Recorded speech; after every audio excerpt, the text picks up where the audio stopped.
You know that gut-wrenching instant when your mother finally acknowledges the sting of yet another forgotten birthday by sliding a steaming cup of tea across the scarred wooden table in your childhood kitchen. Her eyes flickering with what passes for remorse after years of treating your special days like footnotes in the family ledger, only for you to accept it with a polite murmur of thanks before casually extending the mug to your smug younger sister. The one perpetually showered with extravagant rewards like that lavish Paris getaway funded by mom's mysterious nest egg, and then, after just two tentative sips, she begins choking violently, her face contorting in shock as the liquid burns its way down. While mom's gaze locks onto yours with a mix of horror and silent accusation, leaving you to calmly lift your glass of plain water to your lips and swallow without a flicker of reaction. Because after decades of being the overlooked daughter in a family that celebrates one child while erasing the other, such a scene feels less like chaos and more like the inevitable unraveling of long-buried tensions that have simmered just below the surface for far too long, pulling you deeper into a web of suspicion where every glance and gesture hides potential motives that will keep you questioning loyalties until the very end. That moment in the kitchen didn't spring from thin air, but built slowly over a lifetime of subtle slights and outright favoritism in our modest Ohio suburb, where I, Emily Harper, grew up as the reliable older daughter in a household strained by my father's endless factory shifts and my mother Lydia's unfulfilled dreams of glamour that she funneled entirely into my sister Rebecca, 5 years my junior, turning her into the golden child who received lavish attention while my own milestones faded into the background like yesterday's news. From as early as I can remember, birthdays marked the clearest divide in our family dynamics, mine slipping by with little more than a hurried hug or a generic card from the drugstore if mom remembered at all, often lost amid excuses about overtime or headaches, whereas Rebecca's occasions transformed into full-blown events complete with homemade cakes, wrapped gifts piled high, and even neighborhood gatherings that made her feel like the center of the universe, such as the year she turned 10 and mom surprised her with a shiny new bicycle complete with streamers and a basket, while I pedaled along on a battered hand-me-down that creaked with every turn, a disparity that planted the first seeds of resentment in my young heart without me even fully understanding why it felt so profoundly unfair. As we navigated our teenage years in that cramped Cleveland bungalow, the pattern solidified into something almost ritualistic, with me taking on the role of the responsible one who mowed neighbors' lawns for pocket money to buy my own clothes and school supplies, earning quiet praise from Dad before his health declined, while Rebecca basked in mom's undivided adoration, receiving trendy outfits and concert tickets that she flaunted at school, her effortless charm turning every oversight of mine into an unspoken endorsement of her as the family's true star. A dynamic that extended into adulthood when I married Tom, a dependable mechanic who shared my dry sense of humor, only for our modest wedding to pale in comparison to the destination bash Mom orchestrated for Rebecca years later with all the trimmings of a fairy tale. Even after my divorce, when Tom cited the weight of family expectations as a factor in our split, Mom offered no real support beyond a vague promise to talk sometime, instead channeling her energy into Rebecca's budding career in marketing, where every promotion merited a celebratory dinner or a new accessory, leaving me to rebuild alone in my small apartment as a freelance graphic designer, piecing together gigs that paid the bills but never sparked the kind of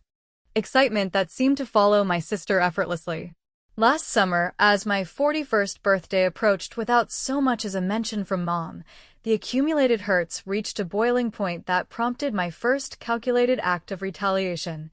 Not some dramatic outburst, but a sly intervention during our monthly family game night at Mom's place, where we gathered around the same old board games that Dad loved, and Rebecca, ever the strategist, dominated a round of Monopoly by snapping up properties with the glee of someone used to winning without effort, boasting all the while about her latest indulgence, a luxurious spa weekend in the Poconos that she attributed vaguely to a work perk, while posting glossy photos online that screamed otherwise. Sensing an opportunity to highlight the hypocrisy without raising my voice, I waited until she crowed about her latest hotel acquisition on the board and interjected with feigned casualness, suggesting to Mom that it must be a relief not to fund yet another of Rebecca's escapades given how tight things had been lately, a comment that landed like a well-aimed dart, causing Rebecca's triumphant smile to falter and Mom's cheeks to flush with discomfort as the room fell into an awkward hush. The satisfaction of that minor exposure washing over me like a cool breeze after a stuffy afternoon, reminding them subtly that I noticed every imbalance and wouldn't stay silent forever. That small victory lingered in the air for days, manifesting in Mom's unusually warm phone call a week later, her voice laced with uncharacteristic contrition as she invited Rebecca and me over for a special family dinner to address overlooked moments, an offer that piqued my curiosity despite the undercurrent of unease it carried, especially since Rebecca had been uncharacteristically quiet about her upcoming Paris trip. A grand adventure complete with first-class flights and high-end accommodations that Mom had announced with pride during our last gathering, funding it from what she called a personal windfall without elaborating on the source, which only fueled my growing suspicion that not all was as pristine as it appeared in our fractured family portrait. Driving to Mom's that crisp autumn evening, the leaves swirling in eddies along the suburban streets like discarded invitations to celebrations I'd never received, I felt a mix of anticipation and wariness settle in my chest.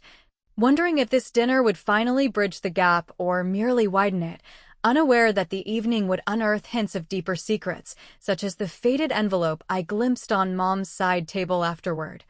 Its handwriting unfamiliar and postmarked from years ago, suggesting layers of history that could reframe every birthday snub and favored gift as part of a larger, more troubling narrative. As the scent of roasting chicken wafted from the open door when I arrived, pulling me into the familiar warmth of the house that held so many mixed memories, Mom greeted me with a hug that felt a touch too tight, her eyes darting toward the living room where Rebecca lounged with her phone, and in that fleeting exchange, I sensed the storm brewing. A confrontation poised to spill over in ways that would force me to confront not just the favoritism, but the very foundations of who we all pretended to be as a family. Stepping through the front door of Mom's bungalow that evening, the familiar creak of the hinges echoing like an old family grievance resurfacing after years in the attic, I inhaled the comforting yet cloying aroma of roasting chicken mingled with the faint tang of her signature apple pie baking in the oven. A scent that always transported me back to simpler times when Dad was alive and such dinners meant laughter rather than the undercurrents of resentment that now colored every gathering. But tonight felt different, charged with an electricity that made the hairs on my arms stand as Mom enveloped me in a hug that lingered a beat too long, her hands pressing into my back with a desperation that belied her cheerful greeting of "Emily, darling, come in and make yourself at home," while Rebecca, sprawled elegantly on the worn floral couch with her legs tucked under her, barely lifted her eyes from her phone screen long enough to offer a perfunctory wave, her manicured nails tapping away at what I suspected were more boasts about her impending Parisian escapades to her cadre of social media admirers. We migrated to the dining room as the sky outside deepened to a bruised purple, the table set with Mom's good china, the pieces she'd inherited from Gran and reserved for special occasions that inevitably spotlighted Rebecca, where she fussed over plating the food with an enthusiasm that bordered on performance, doling out generous portions of herb-crusted chicken and mashed potatoes to my sister first before sliding a smaller, helping my way. A subtle slight that I noted, but chose not to comment on yet, allowing the conversation to flow into safer waters about neighborhood gossip and the latest Cleveland Browns disappointment until Mom, unable to contain her excitement any longer, clasped her hands together and announced with a flourish that Rebecca was embarking on a fully funded trip to Paris the following month, complete with stays at boutique hotels near the Seine and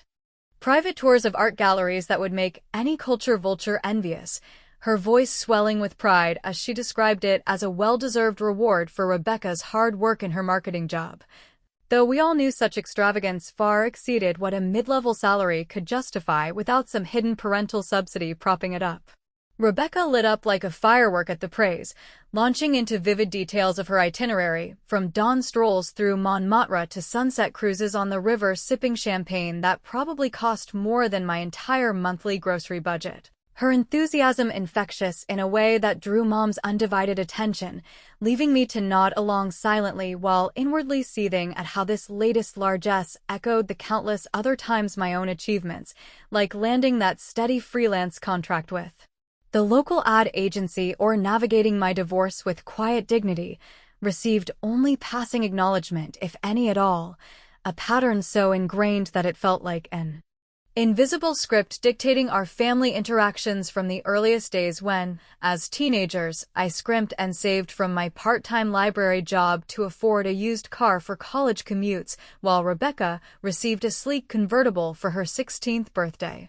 complete with a bow on the hood and a driveway party that drew envious glances from the entire block. The favoritism wasn't always overt in those years, but built through 1,000 small validations, like the way Mom would clip articles about rising female executives and leave them on Rebecca's dresser with encouraging notes, implying she saw her daughter as destined for boardrooms and spotlights, whereas my practical pursuits in graphic design earned shrugs and comments about how steady jobs keep the lights on, a dismissal that stung particularly during my 20th birthday, which coincided with Rebecca's high school graduation weekend, resulting in Mom prioritizing the ceremony and after-party over even a quiet dinner for me, forcing me to celebrate alone with takeout Chinese and a bottle of cheap wine while listening to the echoes of festivities filtering through the thin walls of our shared home. Adulthood only amplified the divide, with Rebecca's engagement to her finance boyfriend last year prompting Mom to host an elaborate shower at a rented venue complete with crystal flutes and catered hors d'oeuvres, gifts flowing like the wine while I, fresh from signing my divorce papers, got a sympathetic pat and an offer to help with the paperwork sometime, a hollow gesture that underscored how my vulnerabilities were met with minimal effort compared to the effusive support lavished on Rebecca's every milestone, fueling a resentment that simmered quietly until that spa weekend incident months prior when her online flaunting of the Poconos retreat, all mud wraps and mountain views, prompted my subtle retaliation during game night by casually questioning the funding in front of Mom, a move that had left Rebecca fuming and Mom defensive, planting the seeds for this very dinner where the Paris reveal now hung in the air like an unspoken challenge to my silence. As the meal wound down and Mom cleared plates with practiced efficiency, she retrieved a thick envelope from the sideboard, its edges yellowed and sealed with aged tape, sliding it toward herself rather than sharing it. But not before I caught a glimpse of the return address from some long-forgotten relative in Pennsylvania, a detail that sparked a flicker of curiosity amid the post-dinner lethargy, especially since Mom's fingers lingered on it protectively as if it held more than just old correspondence, perhaps explanations for the windfall, funding Rebecca's dreams that had always seemed to materialize from thin air without depleting the family savings Mom so often cited as too strained to assist with my own needs, like that home down payment assistance I'd requested years ago. Seizing the moment while Rebecca excused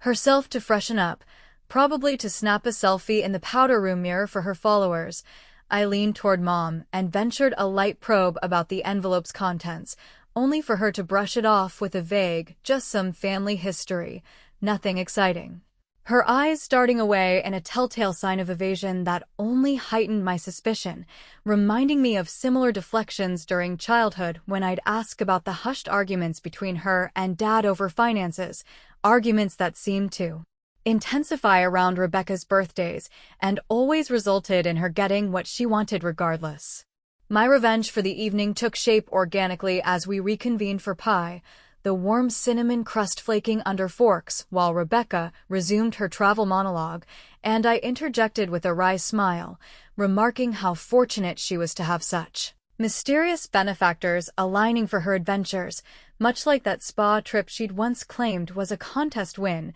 but which bore all the hallmarks of Mom's covert generosity, the words laced with just enough humor to pass as teasing yet sharp enough to make Rebecca's fork pause mid-bite and Mom's laughter ring a touch hollow, the table falling into a brief, Uncomfortable quiet that allowed the weight of unspoken inequities to settle heavily, satisfying in its quiet disruption without escalating to outright conflict. Later, as I helped with dishes in the kitchen, the running water masking our words, Mom pulled me aside with a whispered plea not to spoil things for Rebecca, her voice trembling slightly as she admitted the trip was meant to make up for hard times. A cryptic admission that hinted at burdens she'd shouldered alone, perhaps tied to that envelope's secrets. But before I could press further, Rebecca reappeared with dessert plates, diffusing the moment and steering us back to lighter chatter about Parisian fashion that excluded me entirely. Driving home under a canopy of stars that seemed indifferent to earthly dramas, my phone buzzed unexpectedly with a text from an unknown number, attaching a blurry photo dated 5 years back showing Mom handing a thick envelope of cash to Rebecca outside our local bank, the caption reading, "Truth has layers, watch your back." A chilling anonymous tip that sent my mind reeling with possibilities from jealous relatives to Rebecca's own shady dealings, compelling me to pull over and stare at the screen until my eyes blurred, the implications weaving into the fabric of our family tapestry in ways that promised to unravel more than just birthday slights. That night, unable to sleep, I pored over old family photos on my laptop, one in particular catching my eye, a snapshot of Mom in her 20s, radiant and arm-in-arm with a stranger who bore no resemblance to Dad. The back inscribed with a date just before my birth, stirring doubts about parentage and motives that tied directly to the favoritism I'd endured, but the true cliffhanger arrived the next evening during an impromptu visit to drop off Mom's forgotten scarf, where I paused in the hallway overhearing her on the phone in the living room, her tone urgent and low as she murmured, "Rebecca mustn't find out yet. The funds are secured for her path forward.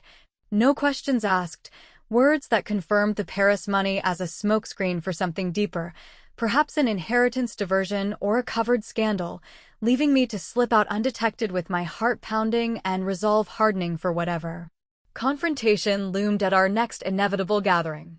Lingering in the shadows of Mom's hallway after overhearing that cryptic phone conversation about securing funds for Rebecca's future without raising questions, I felt a surge of vindication mixed with unease ripple through me like a current under still water,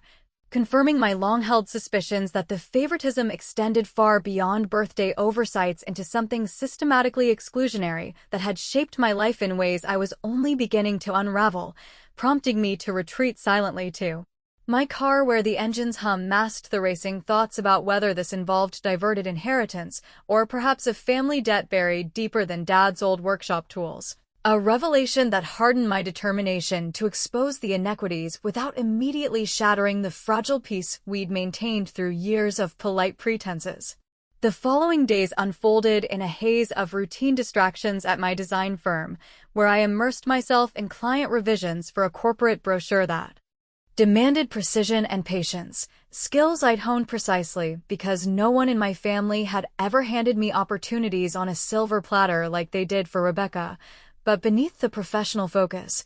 I couldn't shake the anonymous photo or Mom's evasive demeanor, leading me to craft a more pointed act of retaliation during my lunch break by composing an anonymous email to Mom's tight-knit book club, those retired teachers and librarians who thrived on dissecting plots and personal dramas alike, attaching innocuous screenshots of Rebecca's social media posts about the Paris trip with a subtle query about whether such generosity might stem from shared family resources rather than individual merit. A clever maneuver designed to stir whispers without directly implicating myself, the satisfaction blooming as I hit send and imagined the ripple effects in their next gathering over tea and scones. By mid-afternoon, Mom's call came through, her voice strained with irritation as she probed whether I'd heard any nasty rumors circulating about family finances, to which I responded with feigned innocence, suggesting that perhaps the glow of Rebecca's upcoming adventure was simply attracting undue attention from envious sorts. A deflection that left her sputtering and me suppressing a chuckle at the irony of turning their spotlight against them, a small but witty payback for the countless times my own modest successes had been overshadowed by Rebecca's parade of accolades and gifts. As the week progressed toward the weekend, Mom insisted on a neutral ground dinner at our long-standing Italian haunt downtown. The cozy spot with its red checkered tablecloths and garlic-infused air that had hosted countless family milestones from Dad's promotions to Rebecca's report card triumphs. A venue choice that struck me as her attempt to reclaim control amid the brewing undercurrents, and arriving a touch early, I claimed a corner booth where the candlelight flickered softly, allowing me to observe Rebecca's entrance fashionably late in a silk blouse that screamed recent boutique splurge, her makeup impeccable despite the faint shadows under her eyes that hinted at stress from the whispers I'd indirectly sown. We ordered with the usual familiarity, me opting for hearty spaghetti carbonara to ground myself in comfort food, while Rebecca selected a delicate Capri salad, as if calories were an enemy only she battled. And Mom steered the initial chatter toward innocuous topics like the turning leaves and a recent neighborhood scandal involving a pilfered garden gnome, but the tension simmered palpably, thickening the air like the steam rising from our plates until I decided to escalate the confrontation. Subtly during the main course, raising my water glass in a mock toast and remarking with a wry edge how some sisters landed Eiffel Tower views while others settled for echoes of recognition, the words laced with enough humor to mask the barb yet pointed enough to make Mom's fork hover and Rebecca's salad greens suddenly lose their appeal. Mom attempted to smooth the waters by leaning forward with a conciliatory tone, admitting that the dinner was her way of addressing overlooked moments, like my recent birthday. A rare concession that tugged at the lingering affection I held for her despite everything, but the dilemma clawed at me internally. Whether to press the overheard call into the open and risk derailing the fragile evening or hold back and let the seeds of doubt germinate further, ultimately choosing a middle path by countering her olive branch with a light recounting of my 21st birthday rain check that never materialized, framing it as a gentle reminder rather than an accusation. Though the undercurrent of hurt made Rebecca shift uncomfortably and mutter about dredging up ancient history, her defensiveness only fueling my resolve to highlight the pattern without apology. The exchange hung unresolved as desserts arrived, tiramisu for Mom and gelato for Rebecca while I stuck to espresso to sharpen my senses, the sweet indulgence contrasting sharply with the bitterness of unspoken truths, and in a bid to diffuse yet dominate, Rebecca proposed her own toast to family bonds that weather everything, clinking her spoon against the glass with exaggerated optimism, but as she took a celebratory sip of her after-dinner limoncello, a sudden cough racked her frame, her hand flying to her mouth as she sputtered and dabbed at watering eyes, the incident minor enough to pass as a stray crumb or overly tart sip yet ominous in its timing, drawing concerned glances from nearby tables and a sharp intake of breath from Mom who immediately fussed over her with napkins and water. Brushing it off as nothing more than an ill-timed swallow, Rebecca recovered with a forced laugh that didn't reach her eyes, but the moment lodged in my mind like a puzzle piece, echoing the anonymous warnings and making me wonder if her stresses were manifesting physically or if something more deliberate lurked in the periphery of our interactions, a thought that lingered through the bill-splitting awkwardness and into the parking lot where Mom cornered me briefly under the sodium glow of street lamps. Her whisper fierce as she demanded why I insisted on upsetting Rebecca during what was meant to be a healing night, prompting me to retort softly that true healing required acknowledging the scales perpetually tipped in one direction, her silence in response heavier than words as Rebecca waited impatiently by her car, arms crossed in lingering irritation. Driving home through the rain-slicked streets that mirrored my swirling emotions, I replayed the evening's tensions, the dilemma of revelation versus restraint weighing heavier now with Rebecca's unexpected choking adding a layer of foreboding. And pulling into my driveway, I fired up my laptop to sift through archived emails from years past, unearthing a thread of wire transfers. From Mom to Rebecca labeled cryptically as "for your bright future, discretion key," notations that suggested not just favoritism, but possible financial maneuvering around Dad's estate or Grand's will, which I'd always assumed divided evenly. The discovery twisting my gut with fresh outrage and moral quandary about whether to confront them armed with printouts or continue the subtle sabotages that felt increasingly like a game with escalating stakes. Sleep evaded me that night, the patter of rain against the window underscoring the growing conflict within our family unit, but the true cliffhanger shattered the quiet the next morning with a frantic call from Mom. Her voice cracking over the line as she described Rebecca collapsing at her office after a routine coffee break, writhing with severe stomach cramps that sent her to the emergency room where doctors preliminarily diagnosed food poisoning but murmured suspicions about recent travel, preparations, or ingested irritants, pleading with me to rush to the hospital immediately, the urgency in her tone blending genuine fear with an undercurrent of blame that made my hands tremble on the steering wheel as I grabbed my keys and headed out, the uncertainty enveloping me like the gathering storm clouds outside, propelling me toward a confrontation where answers about the money, the favoritism, and now these alarming health scares threatened to explode the carefully constructed illusions we'd all clung to for so long. Speeding toward the hospital through the drizzling rain that blurred the windshield like tears I refused to shed, my knuckles white on the steering wheel as memories of past family crises flooded back from Dad's heart attack years ago, when Mom had clung to Rebecca's hand while barely glancing my way during the waiting. I navigated the familiar route to the medical center where the ER's fluorescent lights promised answers, but delivered only more layers of confusion and resentment in our already fractured dynamic, arriving to find Mom huddled in a plastic chair in the sterile waiting area, her face etched with exhaustion and mascara streaks that made her look more vulnerable than I'd seen since Dad's funeral. Her hands twisting a tissue as she recounted how Rebecca had doubled over during a team meeting after sipping her morning latte from the office kitchen, the cramps hitting so fiercely that colleagues had called an ambulance while she gasped about a burning in her stomach that echoed ominously the minor choking incident at dinner just days before. The doctors, clad in crisp white coats that contrasted sharply with the chaos they managed daily,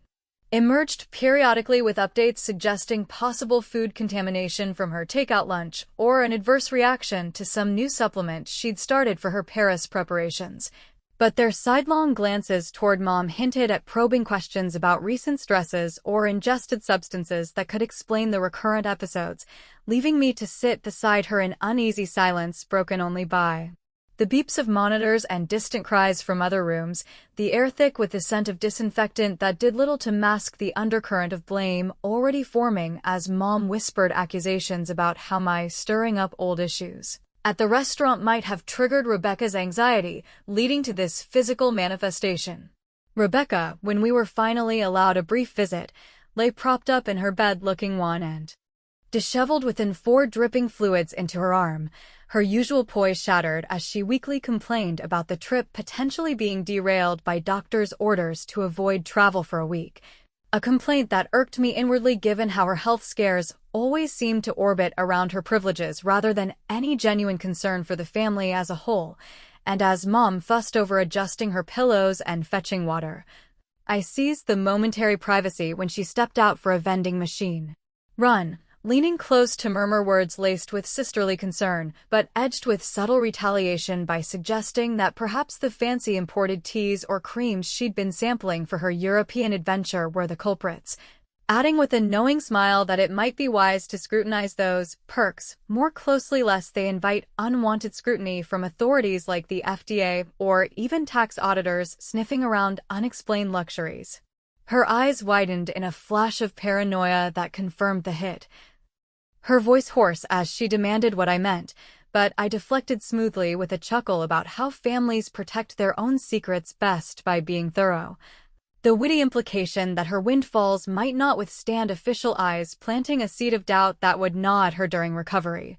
A satisfying escalation of my ongoing campaign to level the playing field without resorting to outright confrontation that could backfire on me emotionally. Discharged by early afternoon with prescriptions for antacids and strict dietary guidelines, Rebecca returned to Mom's house under her watchful eye, insisting I join for a family check-in that evening to ensure solidarity. The drive giving me time to reflect on the mounting clues from the anonymous emails and those unearthed wire transfers, each one weaving a narrative of financial favoritism that extended beyond mere gifts into potential manipulations of Dad's modest life insurance or grants estate, which I'd long believed divided equitably among us siblings. Arriving at the bungalow as dusk settled with its golden hues filtering through the lace curtains, the atmosphere crackled with forced normalcy as Mom brewed a pot of chamomile tea in the kitchen, the steam rising like tentative peace offerings while we gathered in the living room around stacks of old photo albums pulled from the attic shelves, their pages yellowed and dust-flecked as if exhumed to confront the past rather than preserve it. And as Rebecca sipped gingerly from her mug, still pale but determined to reclaim her narrative by flipping through images of her childhood triumphs, like that lavish Sweet 16 party complete with a rented hall and live band, Mom's expression softened into confession mode, admitting haltingly that the Paris funding originated from Grand's estate proceeds, but unevenly distributed because Rebecca needed it more for her career trajectory, a revelation that ignited the internal dilemma raging within me about whether to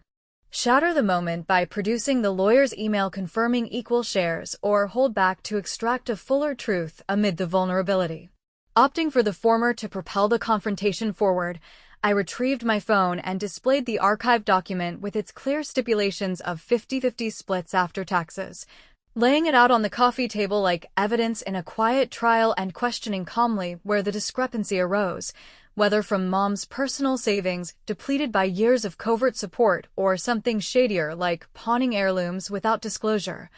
The room falling into a stunned hush as Rebecca burst from the kitchen where she'd been eavesdropping, her face flushing with fury as she accused me of invading privacy and twisting facts to sabotage her joy, but Mom's shoulders slumped in defeat, the confession spilling forth in fragments about how she'd redirected funds from joint accounts to cover Rebecca's past indiscretions, such as a mounting credit card debt from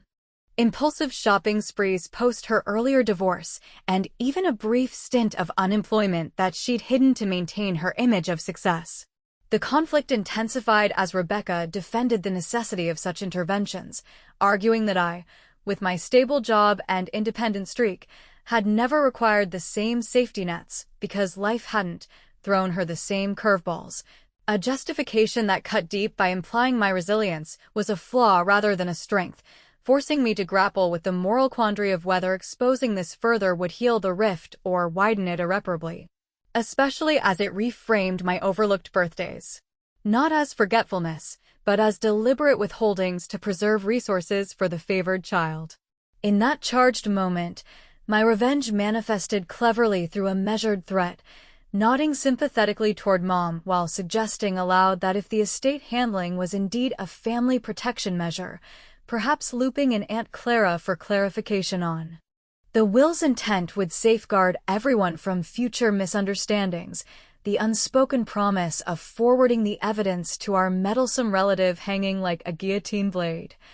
compelling Rebecca to backpedal frantically with vows to repay every cent from her upcoming bonus and Mom to plead tearfully for discretion to avoid fracturing the remaining bonds we had left. The evening dissolved into a tense truce as we dispersed with hugs that felt obligatory rather than warm, but the anonymous sender struck again overnight via email, this time attaching a scanned letter from Mom dated around my birth year,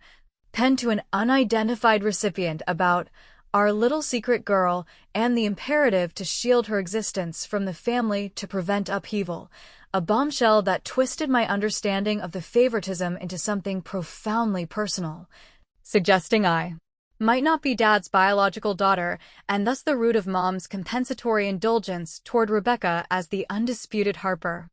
heir, the revelation haunting my dreams with visions of altered parentage and motives that explained every slight from childhood onward. Wrestling with this bombshell through sleepless hours, the dilemma sharpened into whether to demand a direct confrontation that could upend everything or allow the revenge to simmer through continued subtle exposures. But the escalating suspense culminated on the eve of my actual 42nd birthday, when Mom appeared uninvited at my apartment door, a tray balanced in her hands bearing a single cup of steaming tea as her grand apology for yet another forgotten milestone, her eyes brimming with what seemed genuine regret as she pressed it toward me with words of making amends for all the years of imbalance, the herbal aroma wafting invitingly yet laced with hesitation born from Rebecca's recent scares, causing me to thank her mechanically before in a fluid gesture born of instinct and accumulated bitterness, extending the mug to Rebecca, who had trailed in behind her seeking reconciliation, watching as she took 2 sips with tentative trust only for the choking to seize her suddenly and violently, her body convulsing as Mom whipped around to face me with eyes wide in accusation. The room descending into pandemonium while I reached calmly for my glass of water, sipping its purity as the uncertainty exploded into questions of intent and inheritance that left the truth dangling just out of reach. Chaos erupted across the worn hardwood floor of my apartment living room in that fateful instant as Rebecca's choking escalated from sputters to desperate gasps, her hands clawing at her throat while the porcelain cup clattered to the ground, spilling its amber contents in a widening stain that seeped into the rug like an accusation spreading unchecked. Mom abandoning all pretense of apology to rush forward and pound on Rebecca's back with frantic slaps that echoed off the walls, her voice rising in a shrill crescendo of, "What have you done, Emily? Oh God, what have you done?" as if I'd scripted the entire scene from the shadows of my resentment. But I remained rooted near the kitchen counter, the cool glass of water still clutched in my hand, its contents sliding down my throat with deliberate slowness to steady the whirlwind of emotions surging within me, from vindication to a hollow dread that this culmination of family fractures might have crossed an irreversible line into something darker than mere payback. Paramedics arrived within minutes, their sirens slicing through the suburban night like a verdict on our toxic entanglements, bursting through the door with efficient urgency to assess Rebecca's convulsions and administer oxygen, while Mom hovered, tearfully providing fragmented details about the tea's origin from her own kitchen cupboard, where she'd brewed it hastily as a symbol of reconciliation for my overlooked birthday, her eyes darting repeatedly to mine with a blend of plea and prosecution. That made the small space feel like a courtroom where innocence hung by the thinnest thread of ambiguity, and as they loaded Rebecca onto a stretcher, her face flushed and eyes glassy with confusion rather than outright rage, she managed a wheezing whisper of, "You passed it to me on purpose, didn't you, Em?" that pierced the din, forcing me to shake my head in denial even as the weight of years of slights made the gesture feel half-hearted. The ride to the hospital in the